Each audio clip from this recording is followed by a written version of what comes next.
Rasulillah wa la hawla wa la quwwata illa billah. Assalatu wassalamu ala Rasulillah wa ala alihi wa sahbihi wa wala. Rabbi shrah li sadri wa yassir li amri wa hlul 'uqdatam min lisani yafqahu qawli. Amma ba'du. Bapak Ibu yang dirahmati Allah, alhamdulillah, puji syukur kita bisa menjalankan salat maghrib berjamaah yang dilanjutkan dengan majelis ilmu, dan semua atas rahmat Allah Subhanahu wa taala yang harus senantiasa kita syukuri. Karena ada sebagian kaum muslimin yang mungkin ingin tidak masjid tapi gerah, ada yang sehat tapi gak mau. Apalagi majelis ilmu itu bukan perkara yang mudah, hanya orang-orang tertentu yang kemudian dibukakan hatinya untuk kemudian kerso mau melazimi majelis ilmu. Dan Nabi SAW selalu mengingatkan, man salaka thariqan yaltamisu lahu fi ilman sahalallahu lahu thariqan ilal jannah. Barang siapa yang kemudian menempuh jalan menuntut ilmu, istiqomah di dalamnya, beriltizam di dalamnya, maka Allah akan mudahkan jalan ke surga. Maka jangan kayak sebagian orang, aku masalah kok kayak tak mati wae, biar tekan surga, maka itu jelas bukan jalannya benar. Jalannya benar dikatakan Nabi SAW yaitu majelis ilmu. Hanya orang-orang yang senang ke majelis ilmu, biasanya ulama hasil pengamatan saya sementara ini itu rata-rata akhirnya itu baik, husnul khotimah, dengan catatan. Kembali ke hadis yang pernah saya jelaskan pada pertemuan yang lalu, yaitu mengikhlaskan semua niat lillahi ta'ala. Jangankan menuntut ilmu, orang yang jihad, orang yang mati syahid sekalipun kalau tidak ikhlas, ya tetap neraka. Makanya pada pertemuan yang lalu, Nabi menyebutkan bahwasanya ada orang-orang yang ya'malu bi amali ahli nar, beramal dengan amal ahli neraka, dan seolah-olah dia dan neraka tinggal satu jengkal, tapi Allah nutup amalnya dengan amal ahli surga, maka dia masuk surga.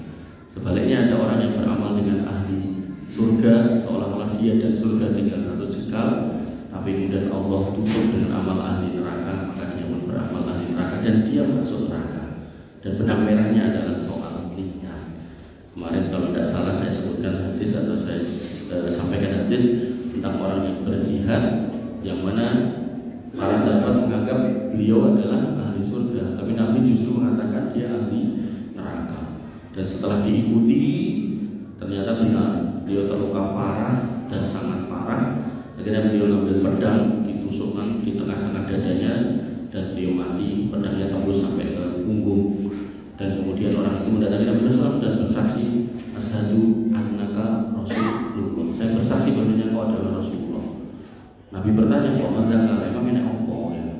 Kemudian orang itu menjawab, orang yang tadi dengan bilang ahli neraka, saya menyaksikan dia itu berjihad sedemikian hebat, sedemikian kuat, tapi akhirnya ketika dia jaroha, jurhan, sadidan, berkondisi terluka dengan luka yang teramat sangat, dia tidak sanggup menahan dan dia bunuh diri.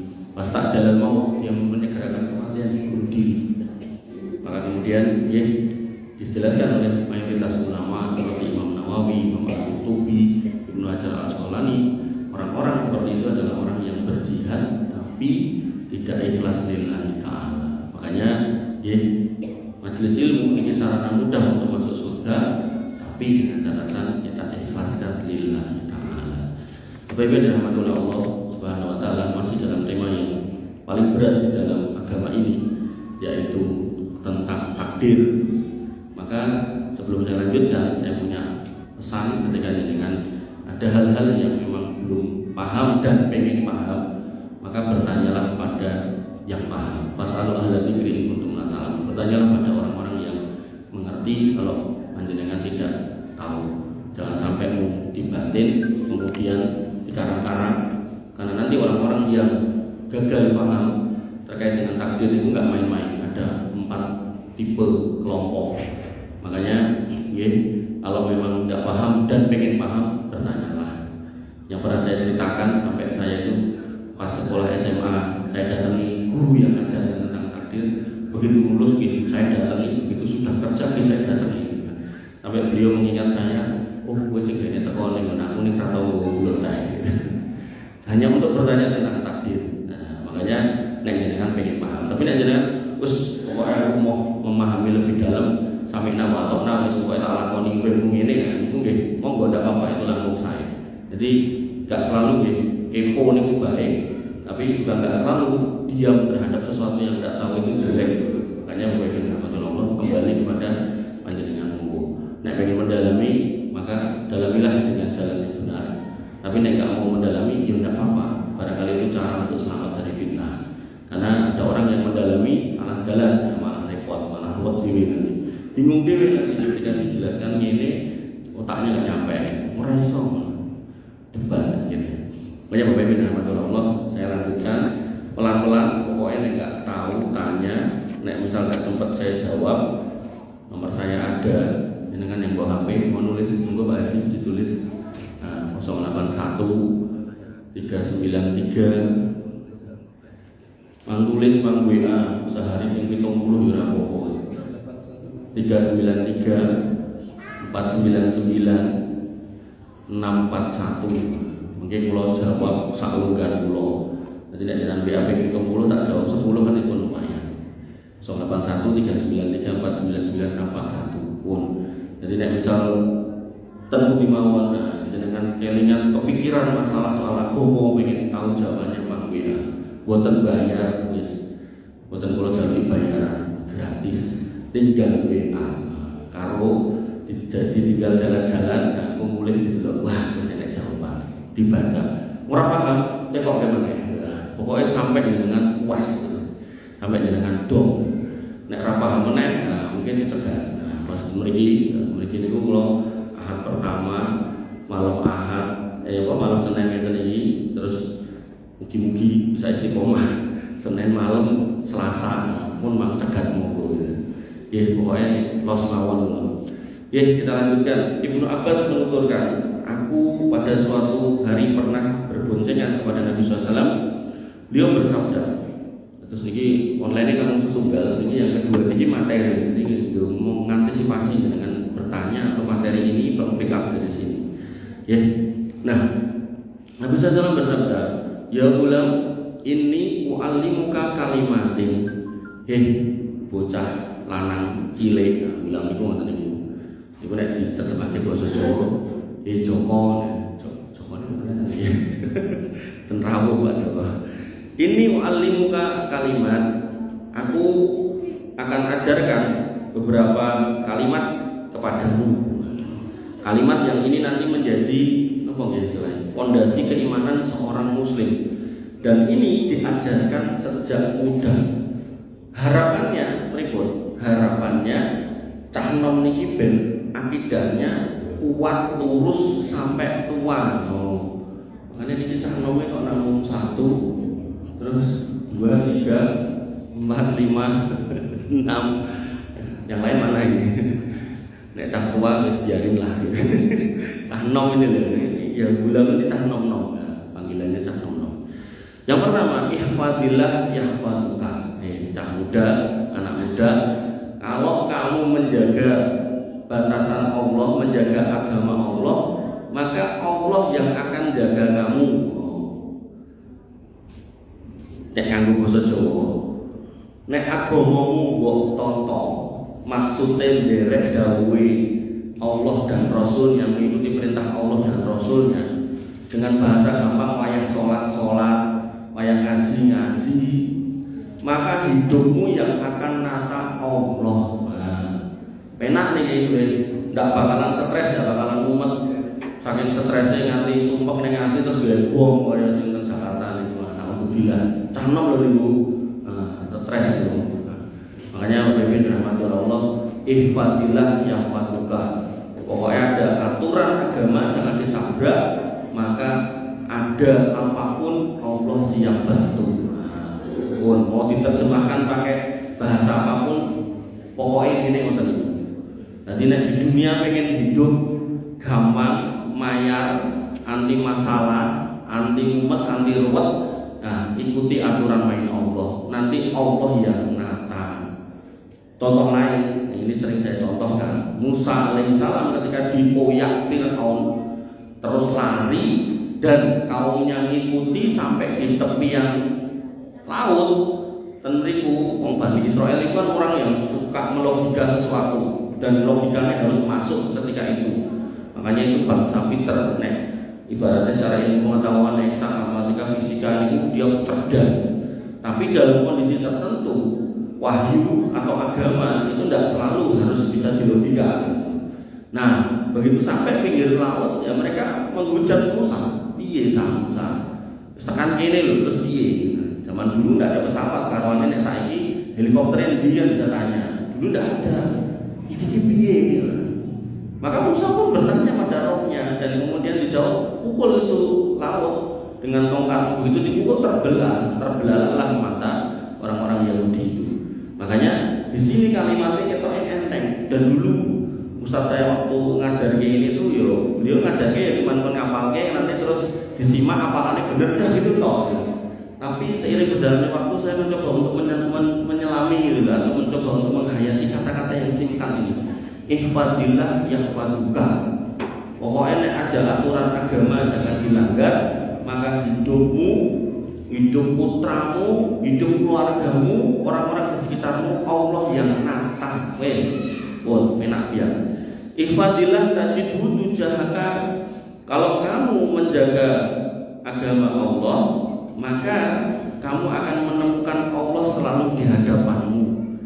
Dan ini harus hati-hati. Kenapa? Karena nanti orang-orang tertentu punya pemahaman berarti Allah di depan kita. Nanti ada yang punya pemahaman Allah di sekeliling kita. Nanti ada yang punya pemahaman Allah di dalam diri kita.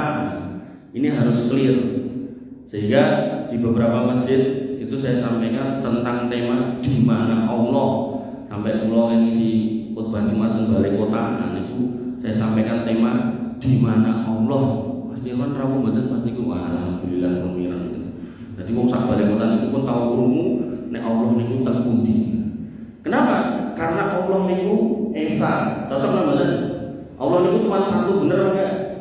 Nah, nanti di salah satu masjid, beberapa masjid niku mboten cuma salah satu. Niku ketika saya tanya Allah di mana, niku jawabannya ada yang 5 versi, ada yang 10 versi. Para lagi nanti jamaah kakungnya niku 20, nek putrine mboten ngitung kula. Niku setengahnya jawabannya beda tentang Allah di mana. Padahal Allahnya satu. Ada yang mengatakan Allah di mana-mana, ada yang mengatakan Allah di hatiku, ada yang mengatakan Allah di dalam pikiranku, ada yang mengatakan Allah di sekelilingku, ada yang mengatakan Allah di urat nadiku, ada yang mengatakan Allah bersama aku dimanapun aku berada. Maka Bapak Ibu dirahmati oleh Allah Subhanahu Wa Taala, ada 2 kondisi tentang Allah, yaitu pertama tentang zatnya dan yang kedua tentang kuasanya. Ketika kita mengatakan di mana Allah, yaitu tentang zatnya, Allahnya sebagai sebuah subjek yang sedang kita bicarakan, yaitu Rob kita, maka tidak boleh berbeda. Tuhannya satu, Robnya satu, esa. Maka penjelasan singkatnya ada langit 7 lapis, di atasnya ada Baitul Ma'mur, ini tidak dikompliti sejam juga. Kemudian di atasnya ada Sidratul Muntaha, di sebelahnya ada Jannatul Ma'wa. Jannatul Ma'wa itu surga tempat dengan manggen sama manggen niku. Di atasnya ada kursi Allah. Kursi Allah di dalam Quran surat Al-Baqarah ayat kursi disebutkan wasi'a kursi samawati wal ardh. Kursi Allah itu seluas langit dan bumi. Nanti diperjelas oleh Nabi SAW, kursi itu kalau dibandingkan dengan langit di bawahnya, bumi di bawahnya sama isi-isinya, maka yang di bawahnya itu kayak cincin diletakkan di tengah padang pasir. Yang jadi cincin itu langit di bawahnya, sama isi-isinya, bumi di bawahnya, sama isi-isinya, termasuk kita. Nah, yang padang pasir itu adalah kursi Allah. Nah, kemudian di atasnya itu ada air yang sangat luas. Nanti sebagian ulama menyebutnya sebagai laut. Wa kana arshuhu 'alal ma', dan di atasnya ada arsy Allah. Nah, Ar-Rahmanu 'alal arsy istawa. Allah Ar-Rahman di atas arsy itu istiwa. Maka Allah ada di sana, tunggal, esa, dan tidak kemana-mana. Itu secara zatnya. Loh, berarti Allah butuh dengan arsy. Maka Bapak Ibu dirahmati oleh Allah, ayat tadi Toha ayat 5, Ar-Rahmanu 'alal arsy istawa. Allah Ar-Rahman di atas arsy beristiwa. Kata istiwa itu kalau diterjemahkan bahasa Indonesia artinya bersemayam. Nek diterjemahkan basa Jawa niku non gawe. Nek diterjemahkan basa kraton niku jumeneng. Nah, secara harfiah artinya itu. Tapi Nabi Muhammad SAW dan Jibril alaihissalam ketika Isra Mi'raj itu hanya bisa naik sampai Sidratul Muntaha. Padahal Sidratul Muntaha itu di atasnya Baitul Ma'mur, di bawahnya kursi Allah, dan di atasnya masih ada air, di atasnya masih ada aras.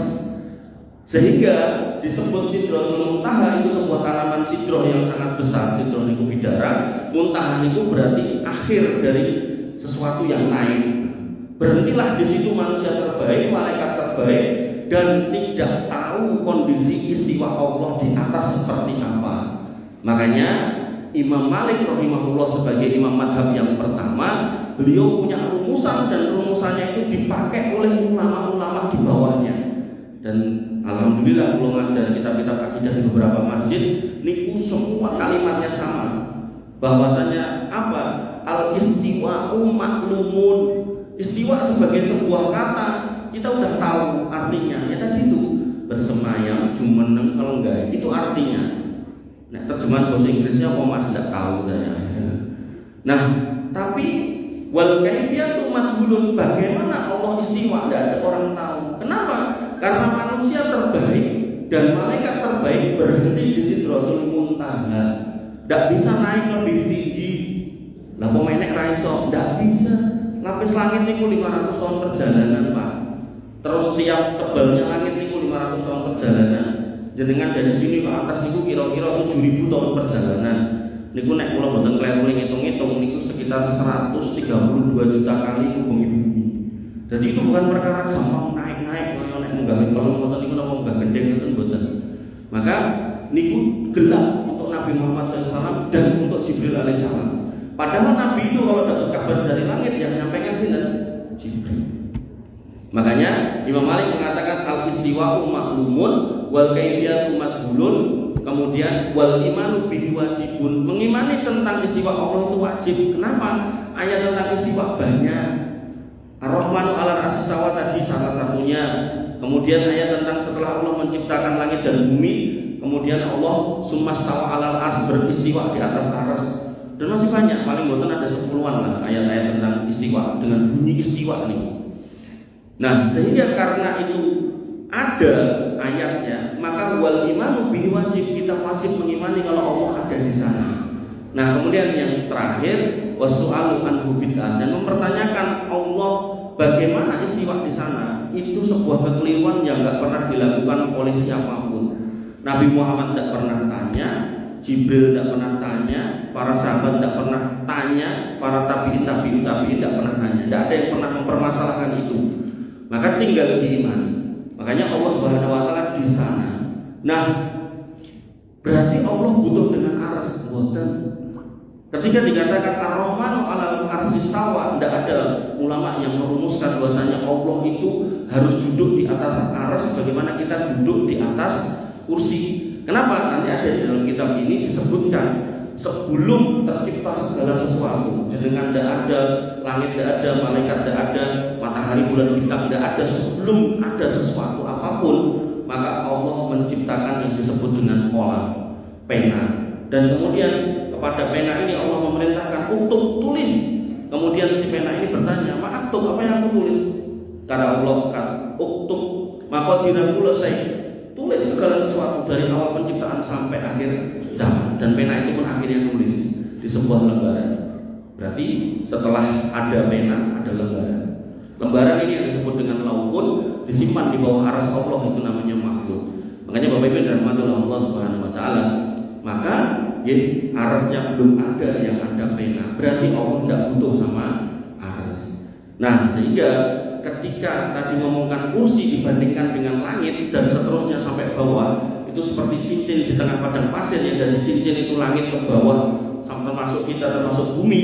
Maka kemudian aras, kata Nabi SAW, itu kalau dibandingkan dengan kursi itu kayak cincin di tengah padang pasir. Yang jadi cincin itu kursi Allah, yang jadi padang pasir itu arasnya. Maka berarti kita tambah kecil lagi, tambah kecil lagi, tambah kecil lagi. Dan Allah menyebut kita, ya ayyuhan nas antumul fuqara'u ila Allah. Kalian semua orang-orang fakir di mata Allah.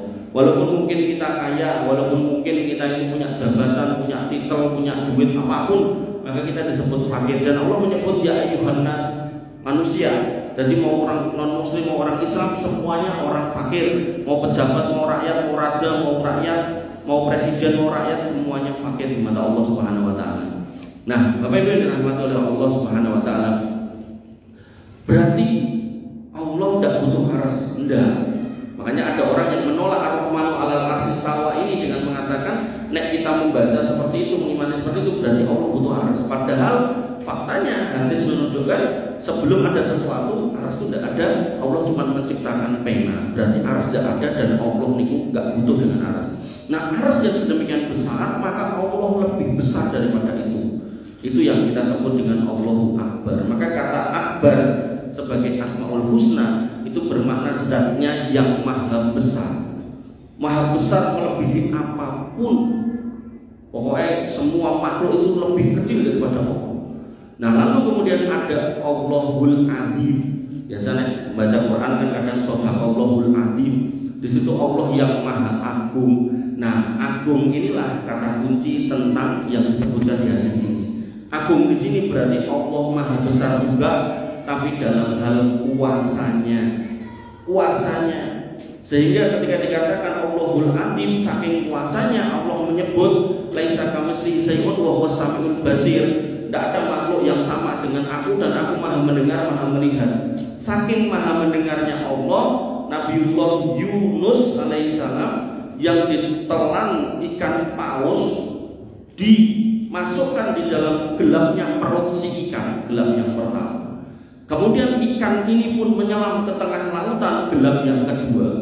Kemudian ikan ini pun tinggal di lautan, nggak siang nggak malam, gelap yang ketiga.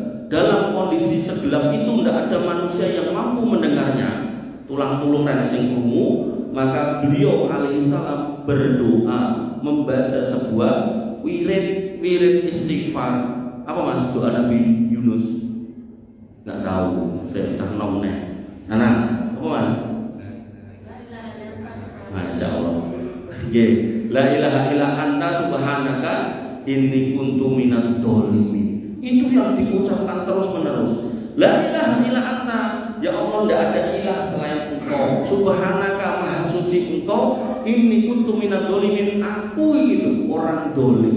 Ada kata ya Allah keluarkan aku dari perut ikan? Ada dari 3 kata ini tadi? Ada.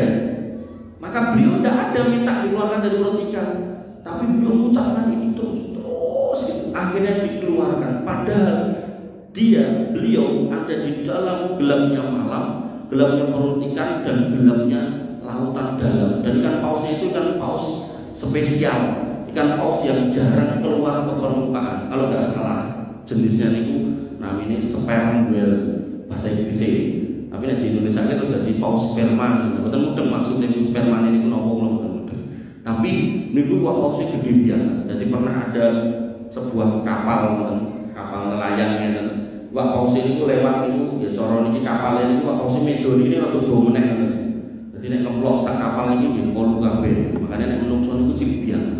Dan alhamdulillahnya Nabi Yunus alaihissalam itu mboten sempat mlebu lambunge, nek mlebu lambunge kena asam lambung selesai.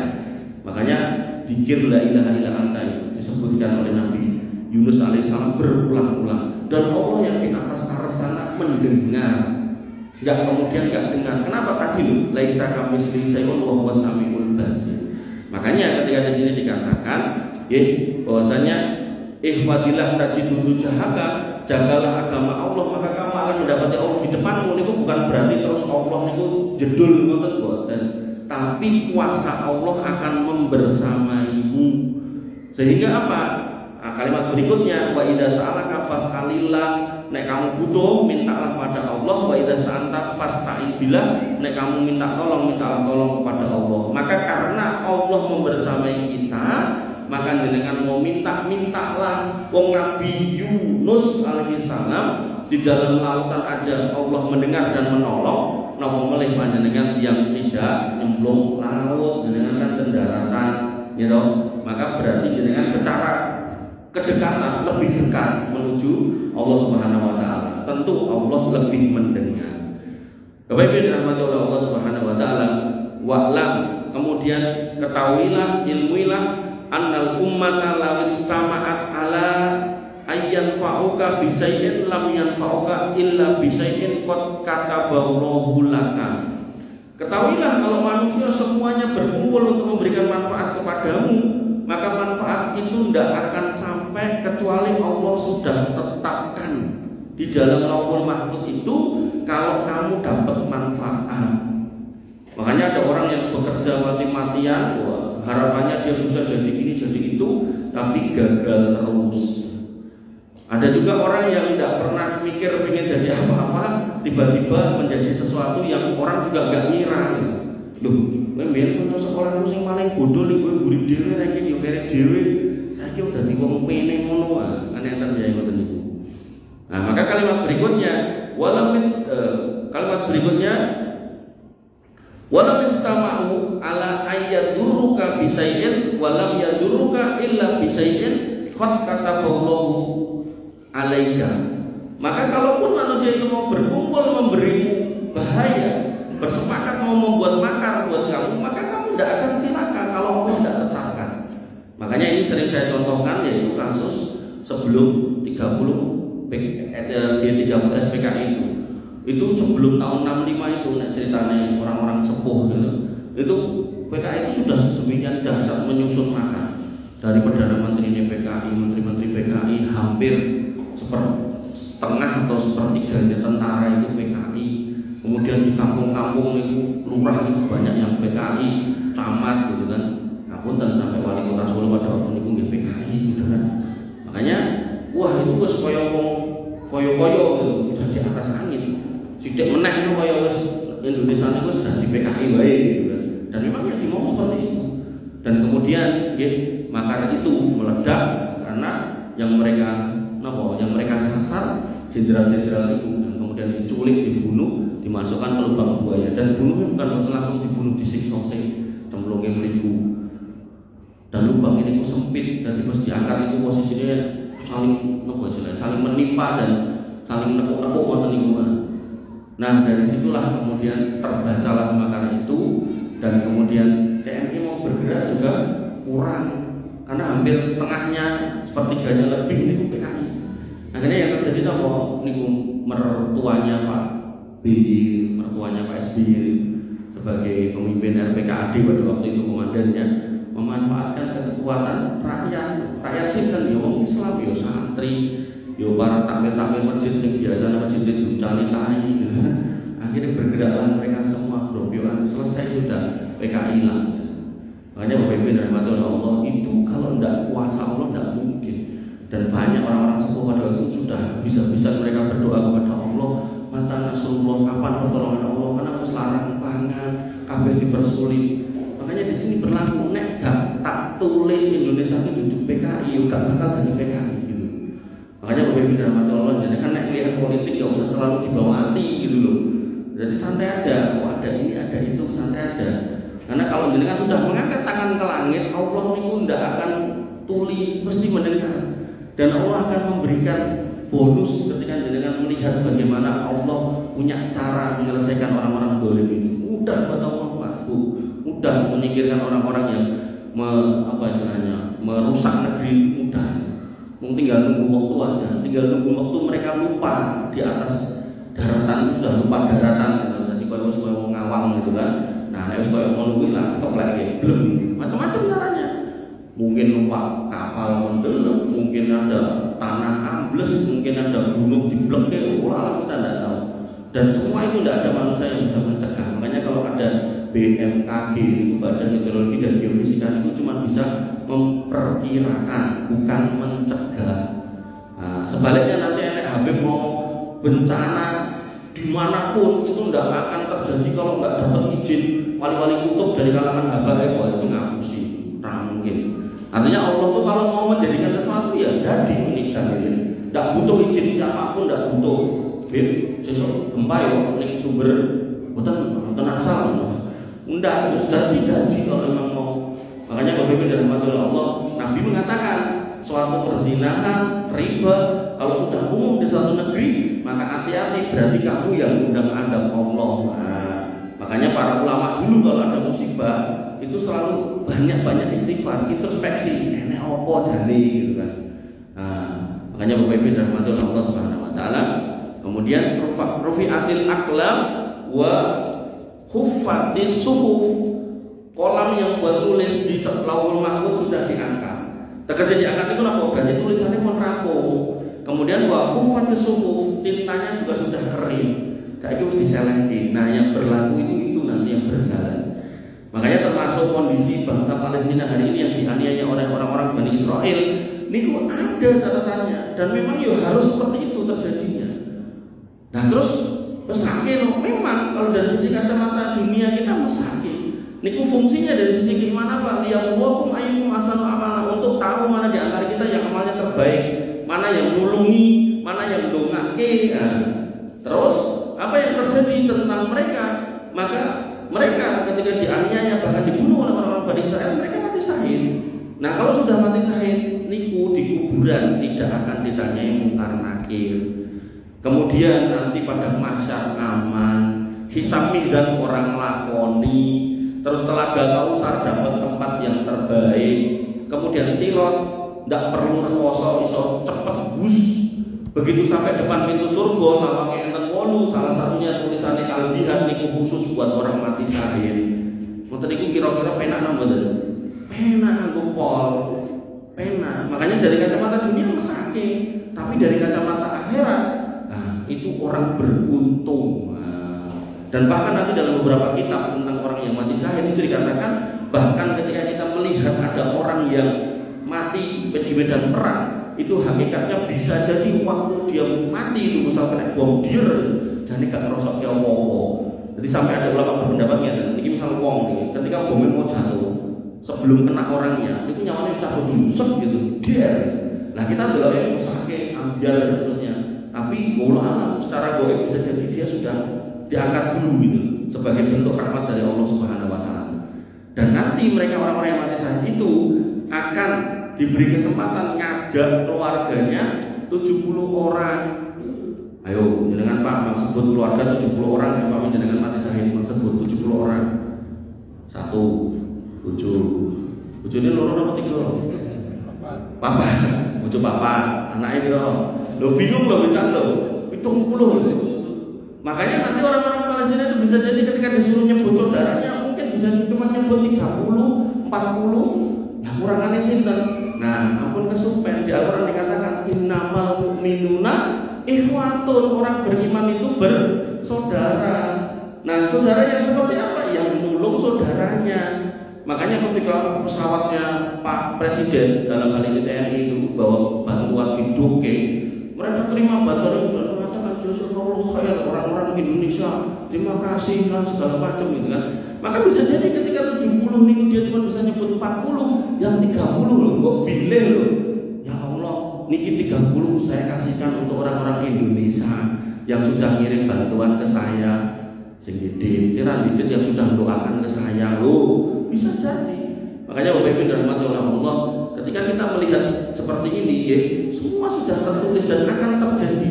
Makanya nanti orang akhir zaman niku, mereka itu akan dihabisi sehabis-habisnya.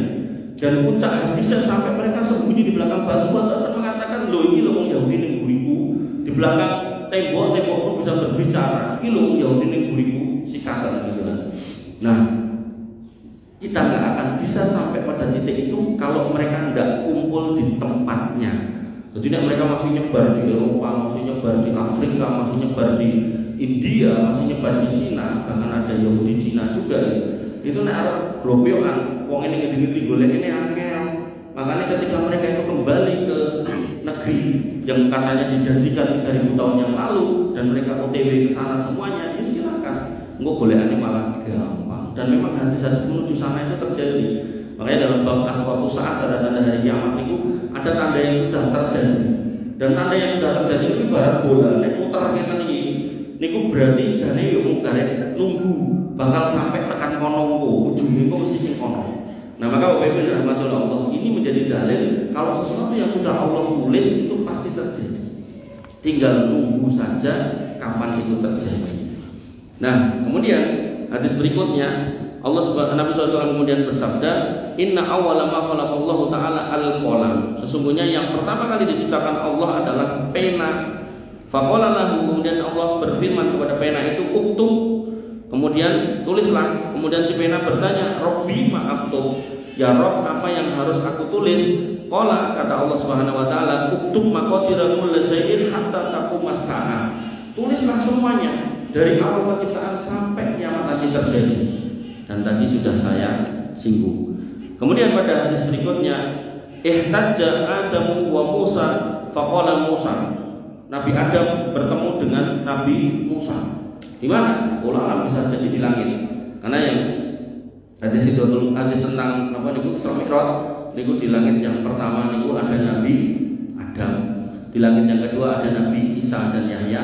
Langit yang ketiga itu ada Nabi Yunus tadi, Imam Yusuf yang datang. Kemudian yang keempat ada Nabi Idris. Kemudian yang kelima ada Harun. Yang keenam itu ada Nabi Musa. Nah, yang ke-7 ada Nabi Ibrahim. Nah, Musa beradu argumen dengan Adam. Ini kita dari sisi umur nggak ketemu. Pas Musa lahir Nabi Adam udah nggak ada. Jadi bisa jadi beradu argumennya bisa jadi di langit. Nah, ini disampaikan oleh Nabi, berarti ini kabar gaib. Nah, karena ini hadis 8485, ini riwayat Muslim. Nah, maka insya Allah ini hadis sahih. Nah, ihtajja Nabi Adam dan Musa beradu argumen. Faqala Musa pun berkata, ya Adam, anta abuna khayyabtana wa akhrajtana minal jannah. Mbah Adam, kamu itu mbah kami, bapak kami. Kenapa engkau menyanyiakan kami dan telah membuat kami keluar dari surga? Mari bahasa putun ini protes. Umpami dengan biyen ora aneh-aneh. Kenapa dhewe ora ning donya ora kosong ini, ning surga penak.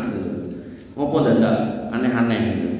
Faqala lahu Adam pun berkata, anta Musa, Musa, kowe iki lho putuku. Istofa Allahu bi kalamihi wa haddalaka bi yadihi. Engkau adalah Musa yang Allah telah memilihmu dengan firman-Nya dan Dia telah menuliskan Taurat untukmu bahkan dengan tangannya. Atalumuni ala amrin qaddarahu alayya qabla ayyahluqani bi arba'ina sana. Apa kowe mau menghujat saya atas sesuatu yang sudah Allah takdirkan terhadapku bahkan 40 tahun sebelum Dia menciptakanku? Kuwi wis nek tulisane kok kowe nesu karo aku ngono ki ngopo gitu kan. Makanya ini mungkin bisa buat argumen ke garwa jenengan. Misal jenengan pamit, "Bu aku meh dodolan iki" gitu kan. Nah, terus singkat cerita, rapayu rugi. Dengan laporan, ngapunten yo Bu, dodolane rapayu mau tak guling. Nesu-nesu to niku garwane. Bu ampun nesu, jenengan kan pun ngaji dan sumber wingi to. Nek kabeh wis ketulis. Ngono iku kadang biasa ndak mudeng ngono kuwi galake rampur tenan. Kok dalil itu Nabi mengatakan kamu berbuat baik 1 tahun kepada mereka, tapi kamu melakukan kesalahan sekali, telat mulai atau mungkin mulai ambune boten prengus atau lami sithik gitu kan, atau mungkin nopolah gitu kan, termasuk dodol rapayu niku wau diarep-arep untungnya malah rugi. Nah, kata Nabi, mereka akan berkata, ma ra'aituka khairun qatun. Aku iki urip karo kowe iki ora tau nemu apike masalah terus. Makanya Bapak Ibu rahmatullah Allah Subhanahu wa taala, ya niku nek wanita-wanita yang tidak paham insyaallah tidak sampai seperti itu. Fahaja Adamu Musa. Kemudian maka Nabi Adam mengalahkan argumentasi Nabi Musa, maka Nabi Adam mengalahkan argumentasi Nabi Musa. Jadi mbae ternyata lebih pintar timbang utune. Kemudian di dalam mendefinisikan iman Nabi SAW mengatakan antumina billah wa malaikatihi wa kutubihi wa rusulihi wal yaumil akhir wa tu'mina bil qadari khairihi wa syarrihi. Bahasanya dalam rangka untuk menghasilkan iman yang baik, Nabi punya definisi. Imanlah kepada Allah, malaikat-malaikatnya, kitab-kitabnya, rasul-rasulnya, hari kiamat, dan kepada takdir yang baik maupun yang buruk. Makanya takdir itu ditulis di belakang. Itu orang kalau iman kepada Allah, rasul, kitab-kitab, hari kiamat, malaikat tidak kuat, maka dia tidak akan bisa mencerna. Angel. Harus benar-benar iman kepada Allah itu benar, kepada rasul-rasul benar, malaikat-malaikat benar, kitab-kitab benar. Nah kalau itu semua sudah benar sampai ke hari kiamat benar, maka ngomong ke takdir sak jero-jero ini gimana pun dia akan samina wa amanna, dengar dan iman.